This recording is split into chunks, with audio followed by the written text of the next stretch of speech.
يهده الله فلا مضل له ومن يضلله فلا هادي له ونشهد أن لا إله إلا الله وحده لا شريك له ونشهد أن سيدنا وسندنا وحبيبنا ومولانا محمدا عبده ورسوله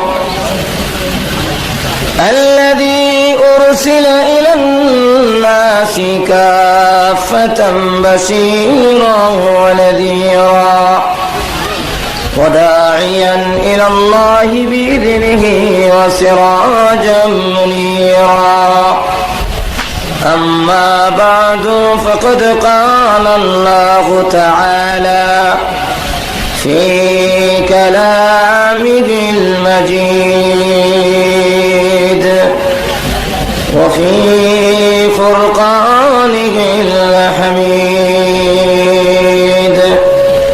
أعوذ بالله من الشيطان الرجيم بسم الله الرحمن الرحيم وبشر الذين آمنوا وعملوا الصالحات أن لهم جنات تجري من تحتها الأنهار كلما رزقوا منها من ثمرة رزقا قالوا هذا الذي رزقنا من قبل وأتوا به متشابها ولهم فيها أزواج مطهرة وهم فيها خالدون بارك الله لنا ولكم في القرآن العظيم ونفعنا وإياكم بالآيات والذكر الحكيم صلى الله على سيدنا ومولانا محمد وعلى آله وأصحابه وسلم صلى الله على سيدنا ومولانا محمد وعلى آله وأصحابه وسلم بلغ العلا بكماله كشف الدجى بجماله حسنت جميع خصاله صلوا إلهي दिखा दे हमें दियारे मदीना इलाही बना दे हमें गुबारे मदीना बलगल उला बिकमालिही कशफ तुजा بجماله حسنت جميع خصاله صلوا عليه لا إله إلا الله محمد رسول الله صلى الله عليه وسلم نهاية قابل احترام শাহ সৈয়দ তাজউদ্দিন রহমতুল্লাহ আলাইহি সমাজ কল্যাণ সংস্থা পরিষদ আয়োজিত আজকের এই ঐতিহাসিক মহাসম্মেলনের সভাপতি মদ্দাজিল্লাহুল আলী মুআজ্জাজ মুকাররম উলামায়ে কেরাম, উপস্থিত সমবেত সর্বস্তরের ইসলাম প্রিয় মুসলমান ভাইরা, পর্দার অন্তরালে অবস্থানরত অত্যন্ত শ্রদ্ধেয় মা ও বোনেরা, মহান আল্লাহ রাব্বুল আলামিনের দরবারে অসংখ্য অগণিত শুকর আদায় করছি, যিনি অত্যন্ত দয়া করে আজকের এই সম্মেলনে আমাদেরকে শরীক হওয়ার তৌফিক দান করেছেন। এই জন্য শুকর আদায় করছি আলহামদুলিল্লাহ। আমাকে বলা হয়েছে জান্নাত জাহান্নাম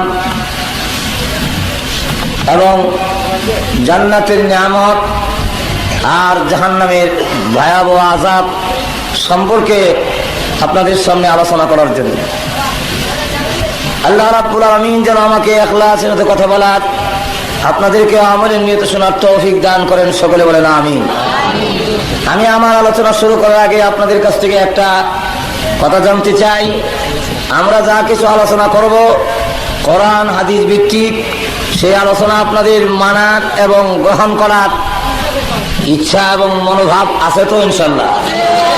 আরো দরকার আছে? তাহলে কি পরিমাণ মানবেন প্রথমে বুঝে নাই, আগে টেস্ট করে দেখি। যেই ভাইরা দাঁড়ায় আছেন আপনারা কতক্ষণ দাঁড়ায় থাকবেন? একটু কষ্ট করে মেহরবানি করে বসে গেলে আপনাদের জন্য আরাম হবে, মাহফিলও দেখতে সুন্দর হয়। আপনারাও জায়গাটা বয়ে যান, যেখানে আছেন এখানে বসে যান। যদি বসেন তাহলে বোঝা যাবে যে আপনারা মানতে রাজি আছেন।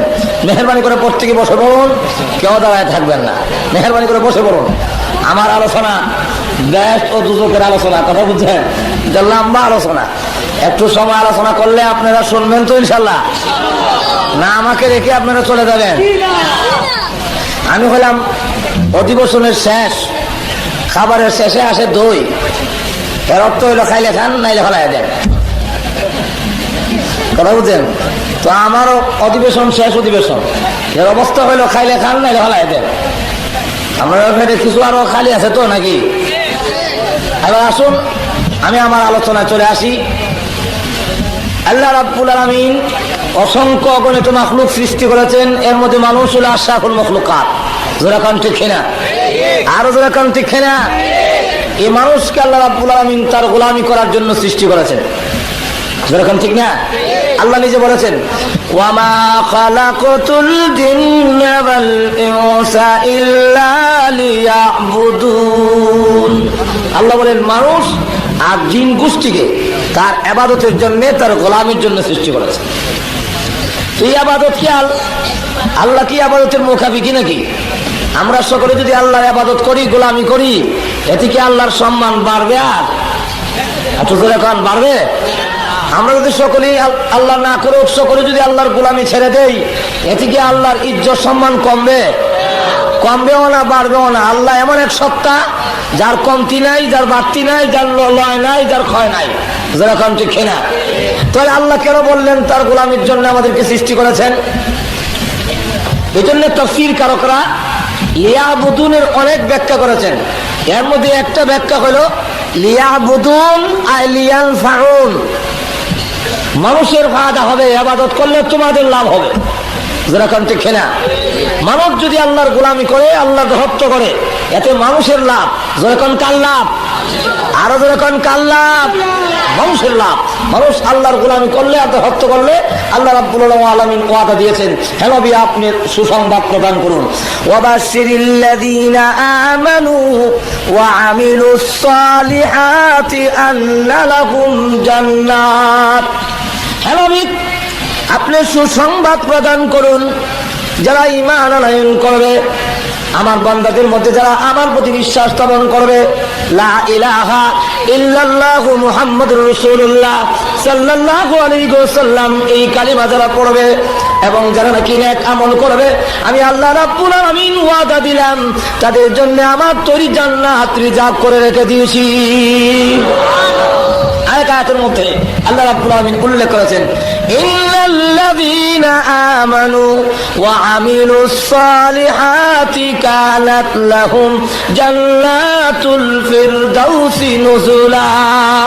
আল্লাহ রাব্বুল আলামিন বলেন যারা কি ঈমান আনবে এবং আমলে সালেহ নেক আমল করবে, আমি আল্লাহ রাব্বুল আলামিন তাকে জান্নাতুল ফিরদাউসের মেহমান বানাবো। কোন জায়গার মেহমান? জান্নাতুল ফেরদাউসের মেহমান। কারণ জান্নাতুল ফেরদাউস তথা জান্নাত পেতে হলে পূর্ব শর্ত হলো ইমানদার হইতে হবে। যেরকম কি হইতে হবে? আর যেরকম কিদার ইমান না আনলে নবীর বাপ হইলো খাতির নেই। যেরকম ঠিক না? বাইরে আমার দুনিয়ার সমৃদ্ধির জন্য, দুনিয়ার উন্নতির জন্য, দুনিয়ার ইজ্জত পাওয়ার জন্য সেখানে ইমান শর্ত নয়। হোক সে মুমিন হোক সে কাফের, সকলকে আল্লাহ রাব্বুল আলামিন দুনিয়ার সমৃদ্ধি, দুনিয়ার উন্নতি, বেঈমান কাফেরদেরকে আল্লাহ রাব্বুল আলামিন দান করবেন। দুনিয়ার ইজ্জত আল্লাহ রাব্বুল আলামিন যেমন মুমিনকে দিয়েছেন, কাফেরকে দেন নাই? আরো জোরে কোনো দেন নাই? বিশ্বের সবচেয়ে বড় প্রেসিডেন্টের নাম কি? আরো জোরে কোন কি? বুশ। তাহলে এই বুশ রাষ্ট্রীয় সম্মান পাইছে না পাইছে না? আরো জোরে কোন পায় নাই? তাহলে আল্লাহ রাব্বুল আলামিন কাফেরদেরকেও সম্মান দেন, কাফেরদেরকেও ইজ্জত দেন। তার পবিত্র কোরআন শরীফের সূরা বনী ইসরাঈলের মধ্যে উল্লেখ করেছেন আল্লাহ রাব্বুল আলামিন কাফেরদেরকেও দুনিয়ার সম্মান দিবেন, দুনিয়ার ইজ্জত দিবেন, আবার মুমিনদেরকেও দিবেন। তবে কাফেরের চাইতে মুমিনদেরকে ইজ্জত, সম্মান, ধন সম্পদ আরো বেশি দিবেন। যেরকম ঠিক না? তাহলে এই পৃথিবীর মালিক আল্লাহ। যেরকম কে? এই পৃথিবীর মালিক কে? আল্লাহ। যদি পৃথিবীর মালিক হয়ে থাকে, রাজত্বের মালিক যদি আল্লাহ হয়ে থাকে, বুশ প্রেসিডেন্ট হয় কোন যুক্তিতে? যেরকম ঠিক না? বুশ রাষ্ট্রীয় প্রধান কেমনে হয় এটা আমার বুঝে ধরে না। হুজুর সাল্লাল্লাহু আলাইহি সাল্লামকে আল্লাহ রাব্বুল আলামিন বলেন, হে নবী আপনি বলুন, কোন আপনি বলুন, আল্লাহুম্মা মালিকাল মুলক তুতিল মুলকা মান তাশা ওয়া তানজিউল মুলকা মিম্মান তাশা। হে নবী আপনি বলুন, আয় আল্লাহ আপনি রাজত্বের মালিক, আপনি যাকে ইচ্ছা তাকে রাজত্ব দান করেন, যার কাছ থেকে ইচ্ছা রাজত্ব ছিনায় নেন। আল্লাহ রাজত্বীয় ক্ষমতা, রাষ্ট্রীয় ক্ষমতা দান করেন, আবার রাষ্ট্রীয় ক্ষমতা ছিনায় নেন। দেওয়ান এবং নেওয়ানের ক্ষমতা কার হাতে? আরো যখন কার হাতে? এই আয়াতের শান নজুল বলবো নাকি? আরো যখন বলবো, সমস্ত বেঈমান কাফেররা যখন ঐক্যবদ্ধ হয়ে এসেছিল, হুজুর সাল্লাল্লাহু আলাইহি সাল্লামকে নিশ্চিহ্ন করা হবে, সাহাবায়ে কেরামকে মদিনা থেকে নিশ্চিহ্ন করা হবে, মদিনা নামে কোনো জিনিস রাখা হবে না, সবগুলো একখানে নিশ্চিহ্ন করা হবে। যেইভাবে আজ আফগানিস্তানের জমিনকে নিশ্চিহ্ন করার জন্য সমস্ত বেঈমান কাফের ঐক্যবদ্ধ হয়ে ওসামা বিন লাদেনের নাম দিয়া আফগানিস্তানকে নিশ্চিহ্ন করার ষড়যন্ত্র করে সকল দল মত নির্বিশেষে ঐক্যবদ্ধ হয়ে আসছে। যেরকম দেখি না ঠিক না? ঠিক তেমনি ভাবে মদিনা থেকে নিশ্চিহ্ন করা হবে, সমস্ত দল মত নির্বিশেষে ঐক্যবদ্ধ হয়ে এসেছে 15,000 সোলজার নিয়ে। এদের মধ্যে 4,000 সোলজার আছে, সৈন্য আছে, যারা একজন 1,000 সৈন্যের মোকাবেলা করতে পারে। হুজুর সাল্লাল্লাহু আলাইহি সাল্লাম তখন সাহাবীদেরকে নিয়ে পরামর্শে বসলেন কি করা যায়। তো সাহাবীদের মধ্যে একজন সাহাবী ছিলেন, তার নাম হলো সালমান ফারসি রাদিয়াল্লাহু আনহু। সে সালমান ফারসি বলেন, হুজুর আমার বাড়ি তো পারস্যে, আমি দেখেছি বহিরাগত কোনো হামলা আসলে সেখানে আমরা বড় একটা খাল খনন করে ফেলি, যাতে করে দুশ্মন খালটা ডিঙ্গে আমাদের সামনে আসতে না পারে। অতএব আমরা যদি একটা খাল খনন করে ফেলি তাহলে মনে হয় আমাদের প্রতিহত করা, প্রতিরোধ করা আমাদের জন্য সহজ হবে। 3.5 মাইল লম্বা সালমান ফারসির পরামর্শে খাল খনন করার জন্য নির্দেশ দেওয়া হলো। 3.5 মাইল লম্বা, 10 হাত গভীর, 15 হাত প্রশস্ত এমন একটি খাল খনন করার জন্য রাসূল যখন নির্দেশ দিলেন, 40 জন লোককে 10 হাত জায়গা মাটি খনন করার জন্য নির্দেশ দেওয়া হলো। একটির মধ্যে রাসূলের নামও ঘোষণা করলেন। তো 10 ভিতরে হযরত সালমান ফারসির নামও ঘোষণা করা হলো যে সালমান ফারসি এই 10 হাতের ভিতরে মাটি খনন করবে। রাসূল 2টা দাগ দিয়েছেন, দাগের ভিতর দিয়ে তোমরা মাটি কাটবা। সালমান ফারসি যে বন্ধক করে দিয়েছেন আল্লাহ রাসূল, এই বন্ধকের ভিতরে বিশাল একটা পাথর পড়ে গেল, যে পাথরটা ভাঙাও সম্ভব না, উঠানো সম্ভব না। আবার রসুলের ডাক্তার ডিঙ্গায় অন্যদিকে খাল খনন করে নেওয়া এটা যুক্তিসঙ্গত না। অতএব এখন কি করা যেতে পারে? আল্লাহ রাব্বুল আলামিন সকল সাহাবী বাদ দিয়ে সালমান ফারসির বন্ধকের মধ্যে এত বড় পাথর কেন দিলেন? আল্লাহ বুঝাইতে চান, ও সালমান তুমি পরামর্শ দিয়েছো খাল খনন করলেই কাবের প্রতিহত হয়ে যাবে, প্রতিরোধ করা যাবে। আসলে কাবেরকে প্রতিরোধ করা, প্রতিহত করা, কাবেরদের উপরে মুসলমানের বিজয়ী হওয়া, এটা সৈন্যের বলে নয়, অস্ত্রের বলে নয়, ক্ষমতার বলে নয়, খালের বিনিময় নয়, এটা আল্লাহর সাহায্যে মুসলমান বিজয়ী লাভ করে। যেরকম ঠিক না? এই জন্য সালমান ফারসির বন্ধকের মধ্যে বিরাট বড় একটা পাথর পড়ে গেল। এখন তুমি না কইসলা যে এই খাল খনন করতে পারলে প্রতিরোধ করা যাবে, এখন পাথর কাটো, এখন তার পাথর সরাতে পারে না। হুজুর সাল্লাল্লাহু আলাইহি ওয়াসাল্লামের কাছে গিয়ে বললেন, হুজুর এখন পাথর তো পড়ে গেছে, পাথর রেখে তো আমরা খাল খনন করতে পারতেছি না। রাসূল তখন নিজে ওই কোদাল নিয়ে এসে যখন পাথরে আঘাত করলেন, রাসূলের গায়ে এই পৃথিবীর 4000 পুরুষের গায়ে যেই পরিমাণ শক্তি, আল্লাহ একা রাসূলকে সেই পরিমাণ শক্তি দান করছিলেন। হুজুর সাল্লাল্লাহু আলাইহি ওয়াসাল্লাম তখন সমস্ত শক্তি প্রয়োগ করে কোরআনের আয়াত পড়েন আর আঘাত করেন। যেই মাত্র আঘাত করেছে, আঘাত করার সাথে সাথে পাথরটা টুকরা হয়েছে, ঠিক সাথে সাথে আগুন ধরে উঠেছে। এই আগুনের ফুঁকাত যেই মাত্র জ্বলে উঠেছে, রাসূল তখন বললেন আলহামদুলিল্লাহ। আবার যখন আঘাত করলেন, করে আর একটা টুকরা হলো, আগুন জ্বলে উঠলো, রাসূল আবার বললেন আলহামদুলিল্লাহ। সাহাবীরা জিজ্ঞাসা করেন, ওগো আল্লাহর নবী আলহামদুলিল্লাহ বললেন কেন? রাসূল বলেন, যেই মাত্র আগুন জ্বলে উঠেছে, ওই আগুনের ফুঁকাতে আমাকে আল্লাহ রাব্বুল আমিন রোম সম্রাটের সমস্ত রাজপ্রাসাদ বিল্ডিং গুলো আমার চোখের সামনে তুলে ধরেছে। যেই মাত্র বিল্ডিং গুলো দেখতে লাগলাম, এমনি জিবরাইল আমার কানে কানে কয়, ওগো আল্লাহর নবী সেই দিন বিশুদ্ধ না, এমন একদিন আসতেছে সেই রোমের রাজপ্রাসাদ গুলো আপনার উম্মতের পদতলে এসে যাবে। রাসূল বলেন, তখন আমি আলহামদুলিল্লাহ বললাম। আবার যখন নাকি আমি আঘাত করেছি, আগুন জ্বলে উঠেছে, এই আগুনের প্রকাশের মাধ্যমে আল্লাহ পারস্য সম্রাটের সমস্ত রাজপ্রাসাদ বালাখানা বিল্ডিং গুলো আমার চোখের সামনে তুলে ধরলেন। জিবরাইল তখন আমার কানে কানে বলল, হুজুর ওই যে বিল্ডিং গুলো দেখা যায় সেই দিন বেশি দূরে নয়, এই বিল্ডিং এর মালিক আপনার উম্মত হবে, সেই জায়গাও আপনার উম্মতের পদতলে এসে যাবে। রাসূল বলেন, তখন আমি বললাম আলহামদুলিল্লাহ। যখন রাসূল এই ঘোষণা দিলেন, কাফেররা তখন হাসে আর কয়, ক্রিটিসাইজ করে আর কয়, মুহাম্মদ শুনলে মুখে হাসি পায়, পেটে মাত্র বাঁধে রাখছে, খাওয়ান নাই, ফিট ডাকবার কাফন নাই, দুশ্মন প্রতিহত করার মতো ক্ষমতা নাই, খাল খনন করতেছে আগেই ভয়ে। আর সেই জায়গা বলে কোথায় রোম সম্রাট আর পারস্য সম্রাট নাকি তার উম্মতের অধীনে এসে যাবে। নাউযুবিল্লাহি মিন যালিক। আমরা যখন বলি যে আমেরিকা মহাশক্তির মালিক, সারা বিশ্ব এক হয়ে আফগানিস্তানের মতো ছোট্ট একটা দেশ হামলা করেছে, উসামা বিন লাদেনকে হত্যা করার জন্য 24 ঘন্টা টাইম দেওয়া হয়েছিল। কিন্তু আমরা যখন বলি সেই দিন বেশি করে নয়, এমন একদিন আসতেছে আমেরিকার হোয়াইট হাউসের মধ্যে ইসলামের পতাকা উড্ডীন হবেই হবে ইনশাআল্লাহ। তখন একদল আছে মুনাফিকের গোষ্ঠী, ওরা যখন আসেনি, আরো যখন আসেনি না মোল্লা তালেবান শেষ, উসামা বিন লাদেন শেষ, যেরকম বলে না রেখাম, আমরা যেরকম বলে না। আসলে পরাজয় কি উসামা বিন লাদেনের না বুশের? কেমনে? সে বলছিল সারা বিশ্বের শক্তি আমার সাথে একত্রিত করে, 24 ঘন্টার ভিতরে উসামা বিন লাদেনকে জীবিত অথবা মৃত বিশ্ব আদালতের সামনে হাজির করা হবে। যেরকম ঠিক না? 24 ঘন্টা গেল, 24 দিন গেল, 24 সপ্তাহ গেল, 24 মাস যাওয়ার পথে উসামাকে গ্রেফতার করবে দূরের কথা, তার পাগড়ির লেজের লাগালো এখনো হয়নি। যেরকম ঠিক না? আর কিয়ামত পর্যন্ত বুশে হওয়া সম্ভব নয়। যেরকম ঠিক না? এতে প্রমাণিত হয়ে গেল 24 ঘন্টায় পারল না, 24 সপ্তাহ পারল না, এতে প্রমাণিত হয়ে গেল বুশের পরাজয়। যেরকম ঠিক না? আরো যেরকম ঠিক না? আর দেখা গেল তালেবান শেষ, মোল্লা ওমর শেষ, সব শেষ। কিন্তু মাঝে মাঝে আবার দেখা যায় গর্তের ভিতর থেকে বের হইয়া এমন মাইর দেয়, একদিনের মাইরে 220 জন নাই, হাসপাতালের কোনো সিট খালি নাই, আমেরিকার সৈন্য আহত সৈন্যের কারণে।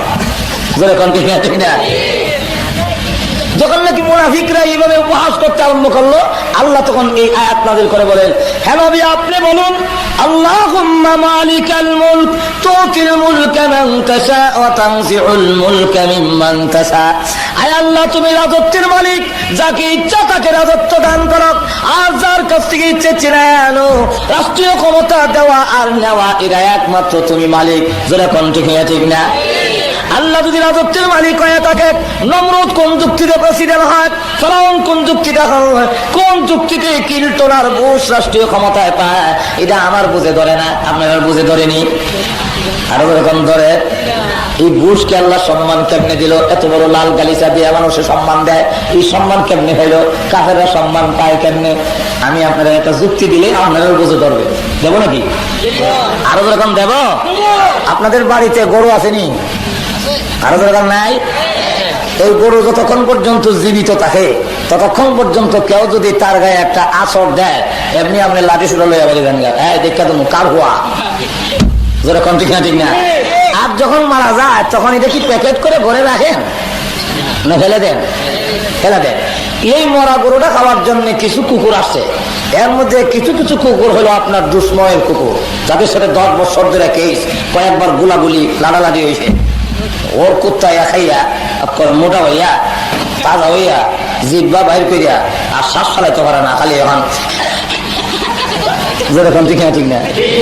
এখন দুশ্মনের কুকুর খায়া যে সমৃদ্ধি হলো, তার যে উন্নতি হলো, এই জন্য আপনি কোন আপত্তি করেন? কিছু হা না জোরে করেন, আরো জোরে কোন আপত্তি করেন? কেন আপত্তি করেন না? দুশ্মনের কুকুর আমার মরা জানোয়ার খাবে কেন? যেরকম ঠিক না। দুশ্মনের কুকুর খাইলে আপনি আপত্তি করেন না, আপনার মরা জানোয়ারটা। রাসূল দৃষ্টান্ত দিয়ে বোঝান, ডাস্টবিন ময়লা আবর্জনা যেখানে ফেলা, সেখানের মধ্যে একটা মৃত অসম্পূর্ণ বকরির বাচ্চা পড়ে আছে। রাসূল তখন আগ দিয়ে ইশারা বলেন, ও সাহাবীরা, এই মৃত প্রাণীরা কেউ তোমরা পয়সাটা কিনে নিবা? ওদের পয়সা মাগনা দিল নিতাম না। আল্লাহ হাবিব বলেন, সাহাবীরা, এই মৃত প্রাণীর যেমন তোমাদের কাছে কোনো কদর নেই, কোনো ইজ্জত নেই, কোনো সম্মান নেই। আর দুনিয়া জীবাতুন, এই পৃথিবীটা কোনো সম্পূর্ণ একটা মৃত প্রাণী আল্লাহর কাছে। তোমাদের কাছে সুজল আছে বলে, কিন্তু আকামুল হাকিমিন আল্লাহ রাব্বুল আলামিনের কাছে এটার কোনো দাম নাই।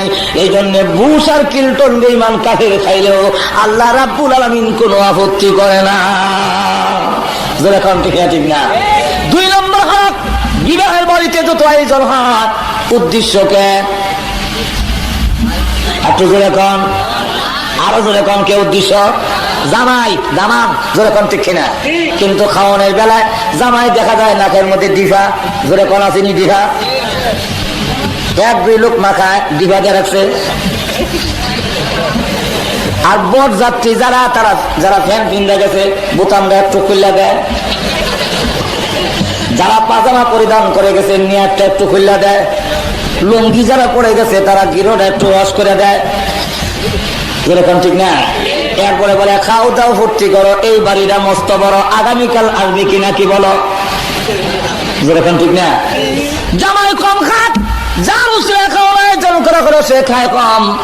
আর যারা নাকি যাদের জন্য আয়োজন করা করে না বরযাত্রী, ওরা খাইলো বেশি, খাইতে খাইতে গলা পর্যন্ত আসে। এটার কারণটা কি? কারণটা হলো জামাই এই কথা বলে, আমি আজকে খাবারের জন্য আসি নাই, আমি আজকে এসেছি এই বাড়ির সাথে একটা সম্পর্ক স্থাপন করার জন্য। সম্পর্ক যদি হয়ে যায়, এই বাড়ির যত মুরগি আছে সব আমার ঘরে হজম হবে।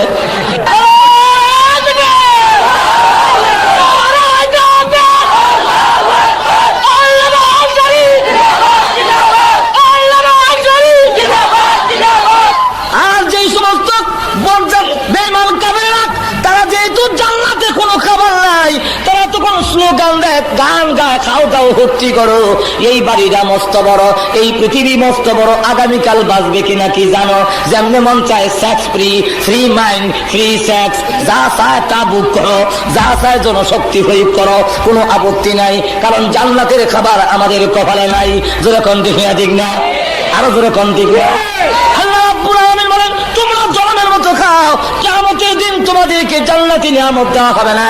যেমনি ভাবে আন্দর মহলের যখন ডাক আসে, আন্দর মহলের ভিতরে যখন যায়, তখন শুধু জামাই নাকে ডিভা দেওয়া যায়, দরজা বন্ধ করে রাখার কোনো বিধান নাই। আমাদের দেশে যদিও জামাইয়ের সাথে কলমধ্যে দুলাভাই যায়, হ্যাঁ, শরীয়তের বিধানে নাই, শুধু জামাই যাবে, কিন্তু আবার গেলে দরজা বন্ধ করে রাখে, সালাম দেয়, এটা আমাদের দেশের নিয়ম। সিলুক দেয়, আসসালামু আলাইকুম ভাই, এনে জামাই আইসে বিয়ে করতো, আপনারা আইসেন কেনে, যেরকম ঠিক না। ওরা আমার জমা শিক্ষা গেছে, তারা বিয়ে করছেন না, আপনারা শিক্ষা দেন আমার কাছ থেকে।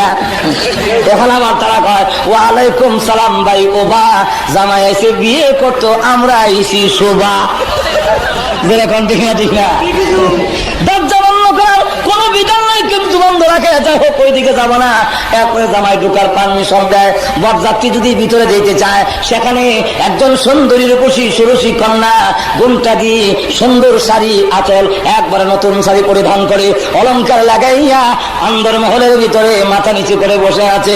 ওই মহিলারা বরযাত্রীর জন্য নয়, শুধু জামাইয়ের জন্য রিজার্ভ করা আছে, যেরকম ঠিক না ঠিক না। সেখানে যদি কোনো বরযাত্রী উকি দেয়, এমনি বাড়ির যেই কেহ যদি দেখে গাছ টাক ধরে নিয়ে বরযাত্রীর ঘরে এই কথা হয়, এগুলো যায় না।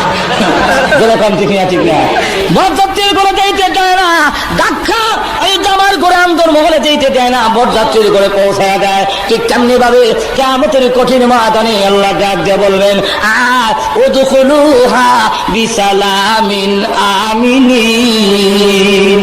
এই বান্দারা, জান্নাতের গেট তোর জন্য উন্মুক্ত, তোর জন্য খুলে দেওয়া হয়েছে। ভিতরে গিয়ে দেখ সুরুচি সুন্দরী রূপসী কন্যা, এমন সুন্দর আঁচল মাথায় দিয়া, মাথা নিচের দিকে দিয়ে তোর জন্য অপেক্ষা করতেছে। তার মাথার আঁচলটা, এই যে শাড়ির যে আঁচল, এটার দাম তামাম পৃথিবী বিক্রি করলেও আল্লাহ রসুল বলেন জান্নাতি হুরুল গিলমানের শাড়ির আঁচলের দাম হবে না।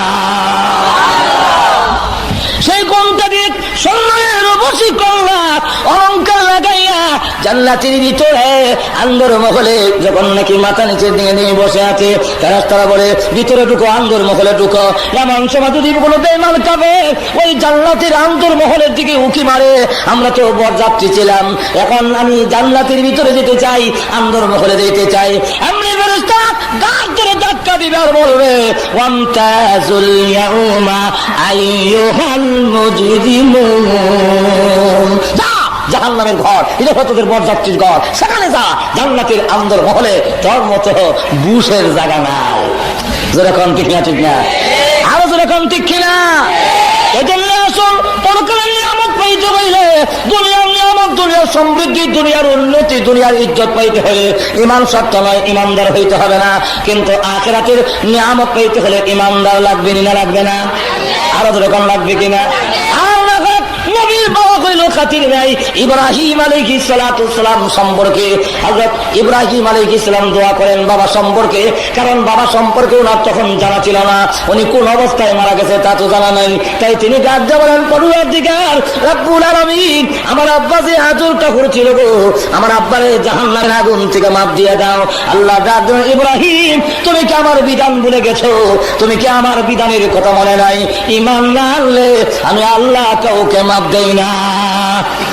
যেরকম ঠিক না, ঘুমাই গেছেন তুমি আসতে পারো, ঘুমাই গেছেন নাকি আপনারা?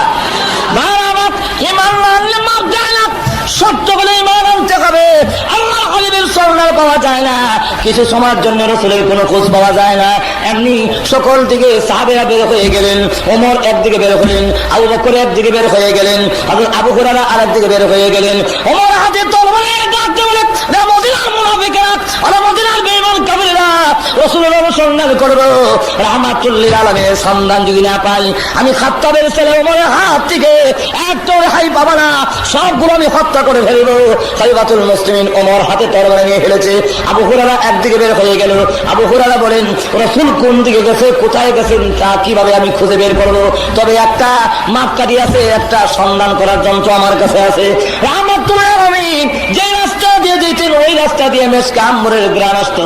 আবু হুরায়রা বলেন, আমি রাস্তা বের হইয়া নাক টানতে আরম্ভ করলাম, রাহমাতুল লিল আলামিন কোন পথ দিয়ে গিয়েছেন। এমনি দিকে আমার নাকের মধ্যে সুগ্রাণ আসতেছে, এই গ্রামকে ফলো করে আমি রওনা হলাম। যেতে যেতে এক বাগানের কাছে গিয়া দেখি যেন জান্নাতের এই সুগ্রাণ বাগানের ভিতর থেকে আসতেছে, মেশকে আম্বরের সুগ্রাণটা যেন বাগানের ভিতর থেকে আসতেছে। তাই আমি চাইলাম বাগানের ভিতরে ঢোকার জন্য, কিন্তু চতুর্দিকে ওয়াল দেওয়া, ঢোকার কোনো রাস্তা পাই না। হঠাৎ করে একটা গর্ত পেয়েছি, ওই গর্ত দিয়ে আমি বাগানের ভিতরে ঢুকবো। ঢুকে গিয়ে দেখি আল্লাহর হাবিব রাহমাতুল লিল আলামিন ওই বাগানের ভিতরে ধ্যানমগ্ন অবস্থায় আল্লাহর দরবারে উম্মতি উম্মতি বলে কাঁদতেছে। আমি জানতে পারলাম, রাসূলুল্লাহ, ইয়া হাবিবাল্লাহ, সমস্ত সাহাবীরা পাগল হয়ে গেছে, মদিনায় কিয়ামত জারি হয়ে গেছে, আপনি বাগানের ভিতরে উম্মতি উম্মতি বলে কাঁদেন, মেহেরবানি করে বের হয়ে আসুন। আল্লাহর হাবিব বলেন, ওরে আবু হুরায়রা, এই মুহূর্তে আমি বের হব না, আমার কান্নার কারণে আল্লাহর রহমতের সাগরে জোশ উঠে গেছে। আল্লাহ রাব্বুল আলামিনের দরবারে আমি উম্মতি উম্মতি বলে কেঁদেছি। সকল উম্মত, সকল মানুষ রাসূলের উম্মত, ইহুদি খ্রিস্টান বৌদ্ধ মুশরিক মুসলমান সব তো রাসূলের উম্মত। যেরকম ঠিক না, ঠিক না?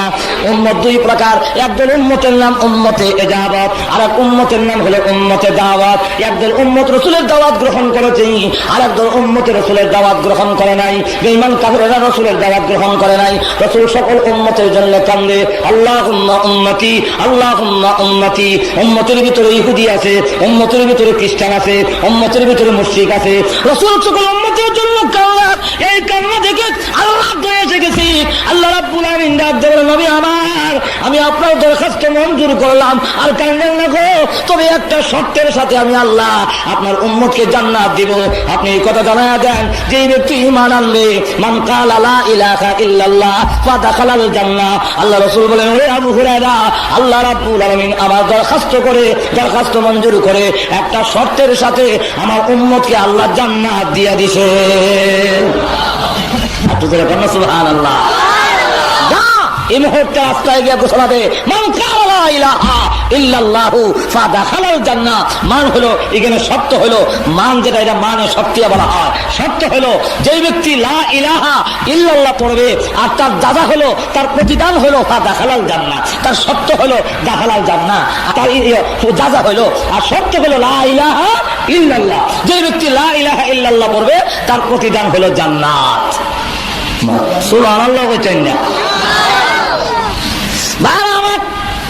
আল্লাহ রাসূল আবু হুরায়রা যা ঘোষণা দেখ, আবু হুরায়রা বলেন, হুজুর, যেখানে আপনার সন্ধান পায় না, এখন আমি গিয়া যদি বলি লা ইলাহা ইল্লাল্লাহ, মায়ের একটু মারি ছড়তো না, আমার সকলে মারবে। হুজুর বলেন, এই নাও জুতা দিলাম, জুতা লইয়া যাও। যদি কেউ বিশ্বাস না করে আমার জুতা দেখাইও। কেউ বলেন আবু হুরায়রা রাসূলের জুতা মাথায় লইছেন, কেউ বলেন বুকুল তুলে লিয়ে বাড়িছে, দাওয়াত দিব। প্রথমে যে লোকটাকে গাইলেন, এই লোকের নাম হলো হযরত উমর। কি নাম? গরম না ঠান্ডা? রাসূলের সন্ধান পাইছি, পাইছো কোথায়? কোথায় বলবো পরে? আগে বলো লা ইলাহা ইল্লাল্লাহ ফাদাখালাল জান্নাহ। ওমর কয়, লা ইলাহা ইল্লাল্লাহ মাস একটা সব। হযরত আবু হুরায়রা বলেন, খারওয়াল ইস্তি, আমি সর খাইয়া গুজে গিয়ে আমার ছোট ছোট করছি। আর উমরের সবটা রাসূল বলছেন দাওয়াত দেওয়ার জন্য, তুমি আমার সর মারলা, আমি এখন রাসূলের কাছে বিচার দেব। ধরে গেছে, আপনি বলেন না দাওয়াত দেওয়ার জন্য? হ্যাঁ বলছি। আমার উমরের সর মারলো গেলা, দেখে উমর ভিজে খারাপ। হ্যাঁ, তুমি অত তাড়াতাড়ি কেমন আইলে? আমার কান্দ ভর দিয়েছ কত জন্য আমার সর মারছ কেউ শর্মা লাগেন? হুজুর, আপনি তো আল্লাহর রহমতের সাগর ডুবন্ত ছিলেন, আপনি যে বলছেন তা তো সত্য, কিন্তু সাধারণ পাবলিক এটার অর্থ বুঝবে না। তারা মনে করবো নামাজ না পড়লেও চলবো, লা ইলাহা ইল্লাল্লাহ বললেই ছাড়বো।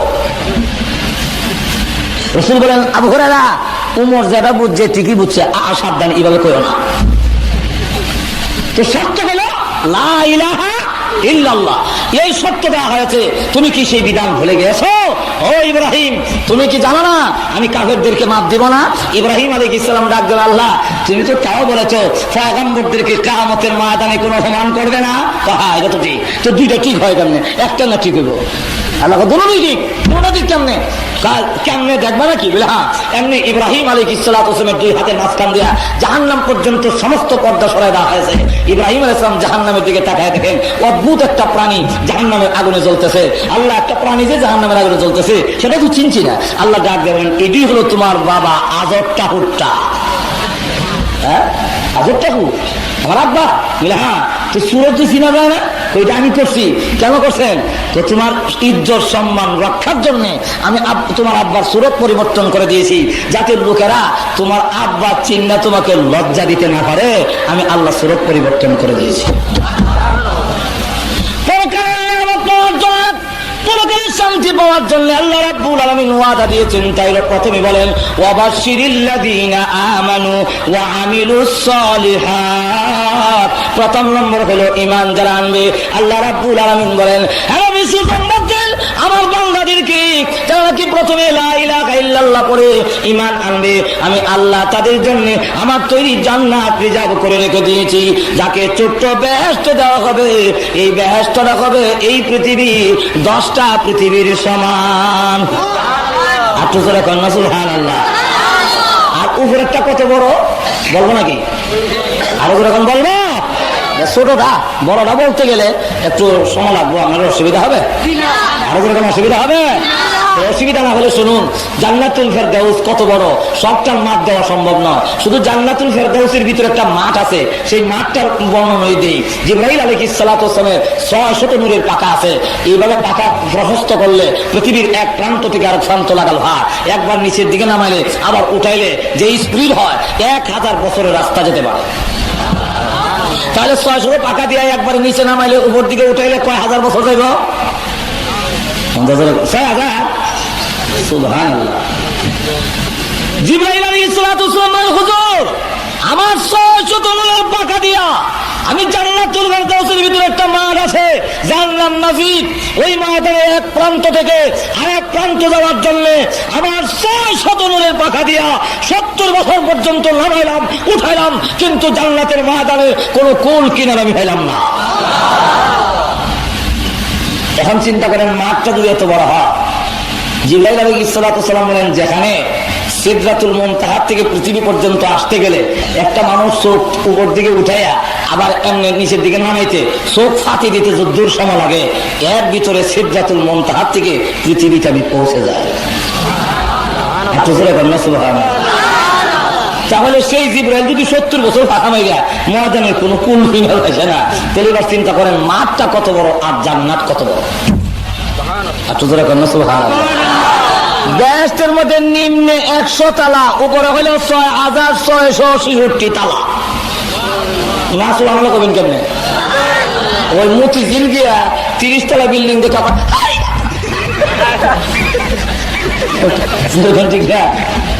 30 তলা বিল্ডিং।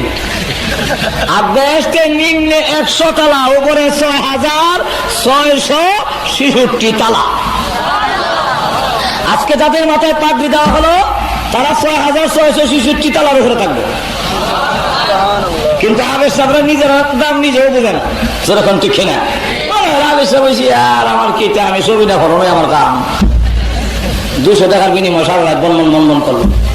আর যারা পড়েছে এরা মনে করে হ্যাঁ লাগাই দিছি মমি সিংহে কামলা, জামাই বউ দুজনের দরজা লাগাই ঘুমাইছে। এটার ভুক্তভোগী আমি নিজে ছবি না ফিরে দেখেছি, আমি অনুমান করে হই না, এই সময় তো বুঝতাম না। ভালোই লাগে পক্ষে, ভালো বুঝেন না? পরে দেখি আমার বউ হারা দরজা লাগাই ঘুমাইছে, সাওয়া দেয় না ভালো দেয় না।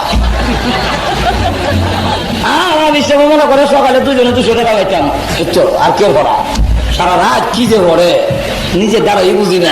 এলাকায় যা সবিনার নাম, বর্তমানে সবিনার নাম রাখছি আমি বুনবুন তালামুনা কোন কোন সাপোরা। দেখুন শোনা যায়, ইয়া বানি ইসরাঈল তালামুনা শাকুরা। যেরকম দেখি না ঠিক না, আমি নাম রাখছি বুনবুন তালামুনা কোন কোন। হাফেজে কোরআনের দাম কত জানেন? আল্লাহ রাসূল বলেন, ইউকালু লিসাহিবিল কুরআন ইকরা ওয়ারতাকি ওয়ারাতিল কামা কুনতা তুরাতিলু ফিদ দুনিয়া ফাইন্না মানজিলাতাকা ইনদা আখিরি আয়াতিন তাকরাউহা। আল্লাহ বলবেন, হে কোরআন ওয়ালা পড়ো আর চড়ো, তোমার পড়া যেখানে শেষ হবে তোমার বাসস্থানও জান্নাতের সেখানে হবে। চিন্তা করছেন তার দাম কত? আমার আসলে আল্লাহ রাব্বুল আমিন 6,666 তালা, নিম্নে 100 তালা, এক একটা তালা 70,000 করে কামরা, এক একটা কামরা হলো পৃথিবীর সমান। আরো যেটা কামরা সুবহানাল্লাহ। প্রত্যেকের 2টা করে গাড়ি দেব। যেরকম কয়টা? একটা গাড়ি স্পেশাল, আর একটা হলো সপরিবারে চলবার লাগিয়া। যারা নিজে খালি মোটরসাইকেলের মতো চালাবেন, এটার স্পিড হলো প্রতি সেকেন্ডে 1,86,000 মাইলের চেয়ে বেশি। আর সপরিবারে যারা যাবেন, এটা আমরা ঘুরে ঘুরে যাব, কিন্তু ভাবতেন না। কেন বলছেন? এক একজন জান্নাতীকে 8 লক্ষ খাদেম দেওয়া হবে। শুধু খাবার পরিবেশন করবে তাদের সংখ্যা হলো 80,000। আরো কন্যা কয় হাজার?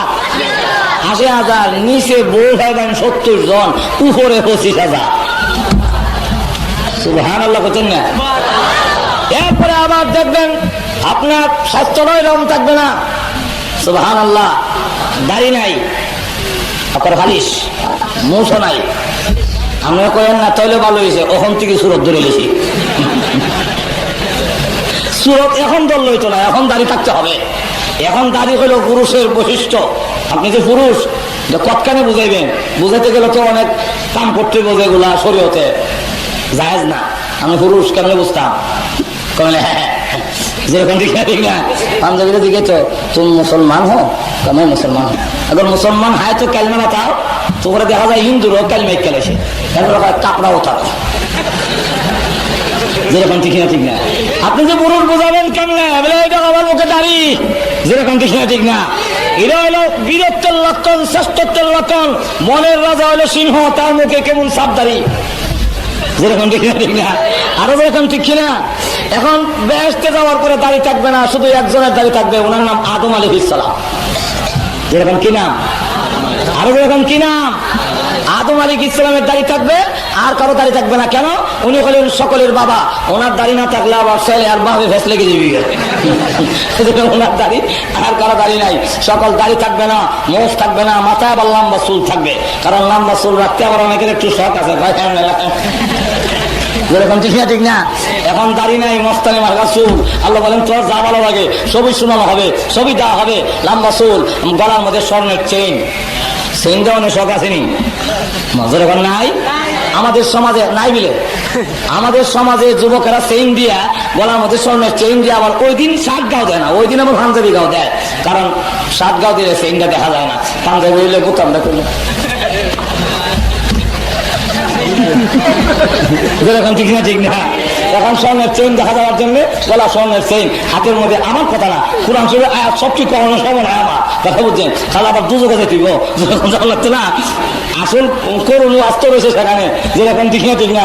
আগে একটু ইয়েটা সেটা শুধু বুক না লেগে তাহলে বুক লাগাই দেয়, এরপরে ফোনেরটা পরে। এখন এই অবস্থা যখন নাকি দেখা গেল যে গলার মধ্যে স্বর্ণের চেইন, হাতের মধ্যে স্বর্ণের বালা, একবারে আবার সুবহানাল্লাহ লম্বা হবে 60 হাত, ফাঁস হলো 7 হাত। আমার দুনো হাত প্রহস্ত করছি, 7 হাত হয়েছিনি।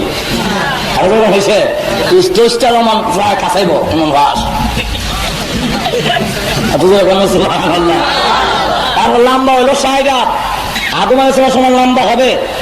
আর গলার কণ্ঠস্বর থাকবে দাউদ আলাইহিস সালামের মতো। কারণ গলার আওয়াজ যদি ভালো না হয়, অনেক সময় মনে আশাটা পুরো হয় না। ঠান্ডার রাত শেষ সবচেয়ে মনে চাইছে একটা গজল গাইতো, যেই মাত্র টান দিছে,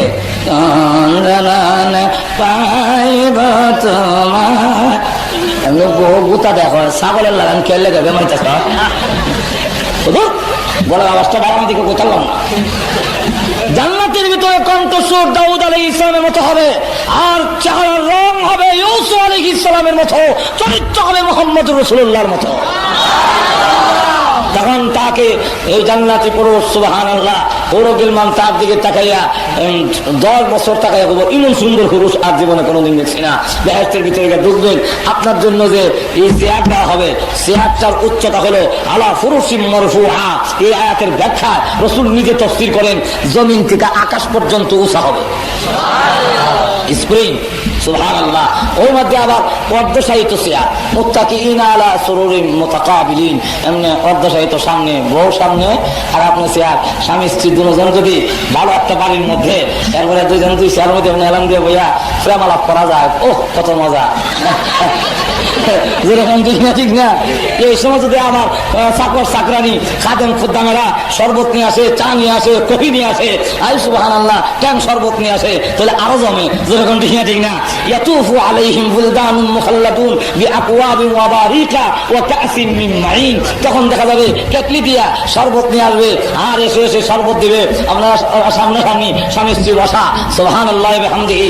এখন আবার যে টেবিল আছে, এই টেবিলে খাওয়ান, যখন নাকি শরবত খাইয়া একবারে আবার খাওয়ান নিয়ে আসছে, 80,000 খাদেম খাবার মিশিয়া, ওরা দুনো হাতে প্লেট আছে, এই হাতে প্লেট, এই হাতে প্লেট। এখন চিন্তা করেন 80 1,60,000 প্লেট খাবার আসবে, 70,000 প্রকারের আইটেম সামনে দেওয়া হয়েছে।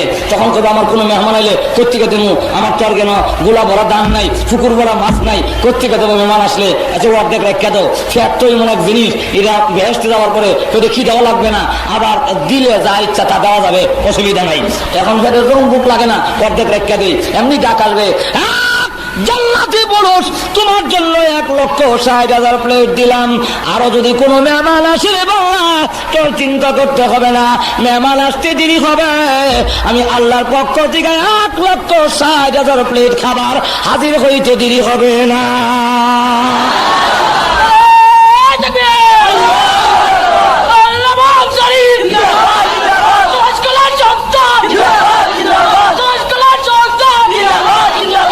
এইভাবে যখন নাকি খাবার নিয়ে আসবে, সুবহানাল্লাহ, 1,60,000 প্লেট সামনে হাজির।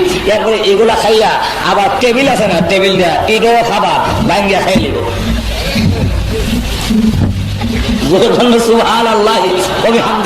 প্রথম যে বেহেশতের নাস্তাটা দিবে, এই নাস্তাটা হইলো তাম পৃথিবীর মাটির রস চিপটা বাইর করবে। এর মধ্যে আঙ্গুর, নাশপাতি, বেদানা, আম, কাঁঠাল, জাম, সাম যা আছে সব এর মধ্যে মজা আছে। এই মজার রস একত্রিত করিয়া জাল দিয়া কাই বানাইয়া এটা রুটি বানানো হবে। আর মাছের কলজা দিয়া যখন খাওয়ান দিব, রুটিটা লাগাই মজা, এমন মজা জীবনে খাইছি না। জান্নাতের ভিতরে মার্কেট আছে, সেখানে মার্কেটে যাবে স্ত্রী নিয়ে।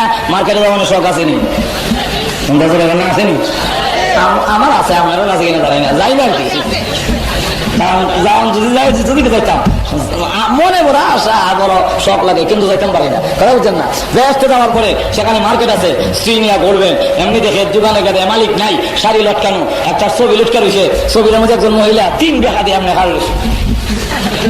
এমনি দেখে এটা বইলে ভালো আছে, এটা যেমন সুন্দর একটু বেশি দেখা যায়। কইতে দিবি এটা ছবির থেকে সত্যিকারের মহিলা হইয়া নামতে দেরি হইতো না। এরপরে আবার গান শোনানো হবে। গান শোনানোর শখ আসেনি? 50 টাকা না আসেনি? গান শুনুন, দুনিয়াতে হালাল না হারাম? আর সারো মাজার মধ্যে হারাম, সারো তরিকা হারাম। যেরকম ঠিক খেলা, আরো যেরকম ঠিক খেলা। এখন এটা বিভিন্ন নামে হোক, আমাদেরকে গান যেহেতু হারাম, এই জন্য আমরা গান শুনি না, শুনবো না। এই জন্য শয়তান চক্রান্ত করিয়া এখন গানের নামের আগে একটা শব্দ লাগাইছে। আচ্ছা, পায়খানা হালাল না হারাম? আরো যেরকম পায়খানা খাওয়ান জায়েজ নি? আচ্ছা, কোন হুজুর যদি পায়খানা করে, আপনারা ডিলা কুলুর লইয়া পায়খানা করছে, নবীজির তরিকা অনুযায়ী সুন্নত তরিকা পায়খানা করছে। এই পায়খানার যদি আমি প্যাকেট করে উপরে লেখা দেই ইসলামী পায়খানা, জায়েজ হবে নি? আরো যেরকম জায়েজ হবে? আমাদের সমাজে এখন ইসলামী গান বেরিয়েছে। গান আবার ইসলামী হয় কেমন? কি বেরিয়েছে তোমাদের এখন? কি গান? ইসলামী গান। বাজারে আমার যাওয়া যেরকম আসেনি, তোমাদের যেরকম আসেনি না? বিদানে প্রেম বাজারে আমার যাওয়া, যেরকম আসেনি না? নাই গান যদি ইসলামের নাম দিয়ে বলা হয়, তাহলে এটা হালাল না হারাম? আরো যেরকম আমার গান আবার এলাকায় যারা গান গায়ে রাখা, কোন কিতাবে লেখা আছে গো হারাম বাজনা গান? কোন কিতাবে লেখা আছে? আরে গান যদি হারাম হইতো, বিলালে কি আজান দিত? তোর মাথা গান যদি আরাম হইতো, বিলালে কি আজান দিত? আচ্ছা, বলছে গান যদি আরাম হতো, বিলালে কি আজান দিত? আজানের সাথে গানের কি সম্পর্ক? কোন সম্পর্ক আছে? এই বাতিলের কাম হয়ে যায়। এরপরে আমাদের দেশের একজন গায়ক, সুবহানাল্লাহ, আপনাদের সিলেটের প্রসিদ্ধ গায়ক, তার নাম আমির উদ্দিন, আসেনি? আরো লোক আসেনি? তার কিছু কিছু গান আছে যেগুলা ইসলামের উপরে কটাক্ষ করা হয়, কিছু কিছু গান আছে যেগুলা ইসলামের উপরে আক্রমণ হয়। কেউ যদি ইসলামের উপরে কটাক্ষ করার কথা বলে, কেউ যদি ইসলামের বিধিবিধানের উপরে আক্রমণ করে, তখন তার ঈমান তাহে। আরো যেরকম তার কিছু লিখিত গান আমার কাছে জমা আছে, বলবো? আরো যখন বলবো, দেখা দিই আপনাদেরকে। এই মসজিদ যদি আল্লাহর ঘর হবে, নদী কেন ভাঙে? আমি তো করতেছি, আমি বললাম গান গাই না, এটা 4টা গায়া দেখাইতেছি। নকলে কুহুর, কুহুর না বাস, কুহুরি নকল করলে কুহুরি হয় না। কথা বলছি, আমি বোঝাবার জন্য বলতেছি। আমরা কই না আপনি কি গান গেছেন? আরে মসজিদ যদি আল্লাহর ঘর হবে নদী কেন ভাঙ্গে, কোরআন যদি আল্লাহর কিতাব হবে তেল চূড়া কেন খায়? অমুল্লাজি কোরআন বজ্জা করনি। যখন আসেনি আরো যখন আসেনি আমার তো শুনেন বলা নাই গান, যে তার কথায় কি বোঝা গেল? মসজিদ যদি আল্লাহর ঘর হবে নদী কেন ভাঙ্গে? মাঝে মাঝে নদী মসজিদ ভাঙ্গে না, তাহলে সে বলতেছে মসজিদ যদি আল্লাহর ঘর হতো নদী অন্তকাল লেগা, তাহলে বোঝা গেল এটা আল্লাহর ঘর। আরে কোরআন যদি আল্লাহর কিতাব হবে তেল চূড়া কেন খায়?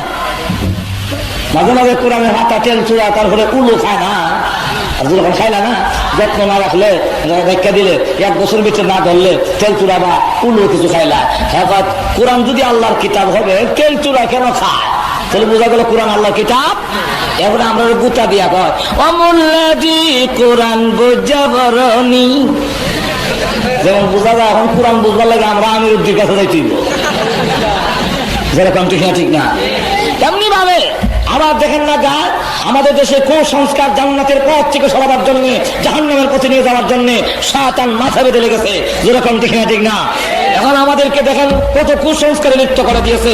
আবার দেখা যায় নবীর হাতে না দিয়া গান গায়, যেরকম গায়নি আরে কুলসুমের গীত, আর যেরকম আমার চারা কিয়ামত পর্যন্ত 10 লক্ষ সেই হাদিস আছে, কোন একটা হাদিসে যদি এমন ঘটনা দেখাতে পারে জিহ্বার টান দিয়ে ছেড়ে ফেলবো। যে হযরত উসমান গনি মেলা করেছিলেন, ফাতেমাকে দাওয়াত দেননি, রাসূল ফারা কাপড় পরিধান করে মাহফিলে ওই জিয়াফতের কিনারে বসেছিলেন, এমন কোন ইতিহাস এমন কোন ঘটনা যদি কেউ কোন কোরআন কিতাবে দেখাতে পারে জিহ্বার টান দিয়ে ছেড়ে ফেলে দেওয়া হবে। সম্পূর্ণ মিথ্যা, সম্পূর্ণ বানানো, সাহাবীদের উপরে কটাক্ষ করার জন্য ইহুদি খ্রিস্টানদের ষড়যন্ত্র, যেরকম ঠিক না এটা। আরে উসমান গনি মেলা করলাম, ফাতেমারে কিনা করলাম, আরে সব কানা ভাত রইল।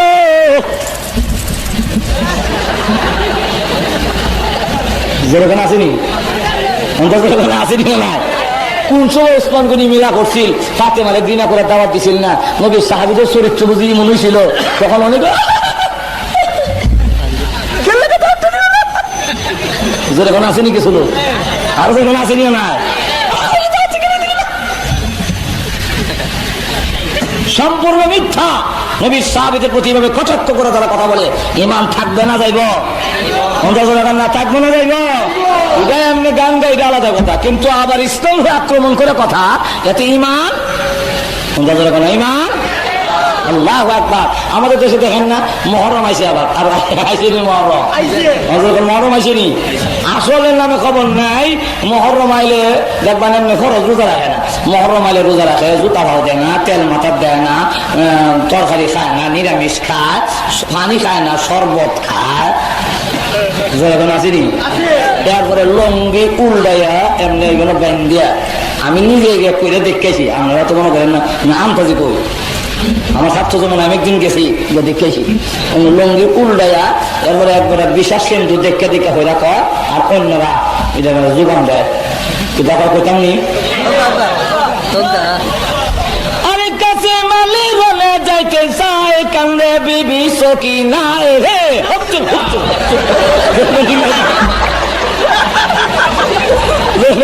ঠিক না আরো যেরকম ঠিক কিনা আসেনি। এরপরে কি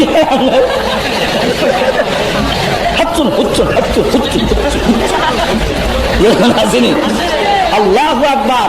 হাসান হুসেনের নাম রে শুদ্ধ কইরা হাসান হুসাইন রাদিয়াল্লাহু আনহুমা বলতে হয়, রাদিয়াল্লাহু আনহুমা বলে রাসূল নারাজ হয়, সে জায়গায় রাদিয়াল্লাহু আনহু কইব দূরের কথা, হাচ্চন হুচ্চন, যেরকম ঠিক না। তাও আবার লঙ্গি উল্টাইয়া কম্বল দেখাইয়া, যেরকম ঠিক কিনা। আল্লাহু আকবার।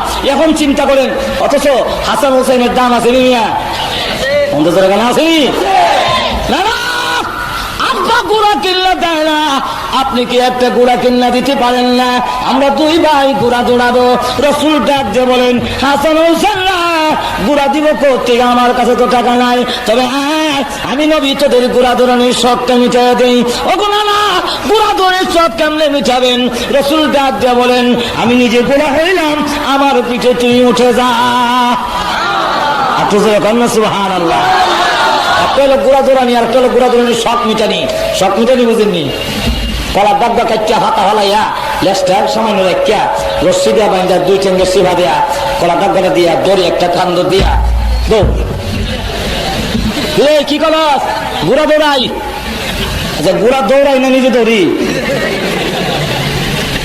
এটার নাম হলো নিজে দৌড়া গুড়া দৌড়ানির শখ মিটানি। যেরকম ঠিক না? গুড়া দৌড়ের শখটা মিটা দেয়। আমার পিঠে উঠ, আমি নবী গুড়া হইলাম।